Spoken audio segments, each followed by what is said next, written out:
Here's everything we've learned from the second episode of Netflix's long-awaited Harry and Meghan.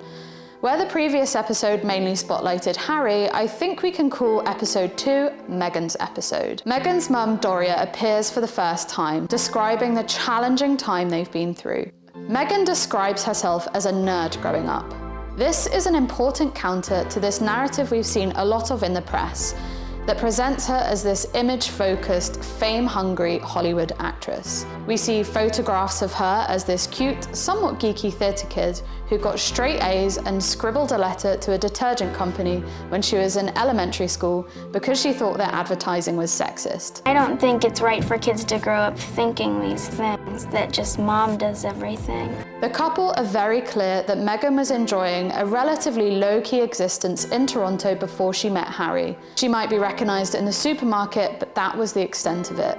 We hear more about the relentless paparazzi. Meghan's work had to build fences around sets she worked on, and a neighbour put up a secret camera pointing into her garden. Again, we already knew that they were bad, but we do hear from her security detail who said it was the most intense situation he'd ever worked in. In terms of spilling the tea on the royals, those of you here for the juicy goss might be disappointed.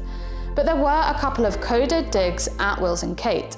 Harry mentions that following his statement defending Meghan from the tabloid press, a close member of his family asked why his partner should get special treatment when their own wife had to go through the same. We can hazard a guess that he's talking about William. What interesting was Meghan's account of the first time they met Kate and Wills for dinner. Her biggest surprise was to find that William and Kate are just as formal behind closed doors as they are in public. So clearly they're not the best of pals, but these revelations are unlikely to see Harry and Meghan stripped of their titles. You can't talk about episode 2 without addressing the tough questions asked about race in the UK. Meghan describes difficulties she's faced in the US, not being booked for jobs as a biracial woman or hearing her mum called the N-word. But scarily, she says she was completely unprepared for her treatment at the hands of the UK tabloids. So it'll certainly be interesting to see what direction episode 3 goes in.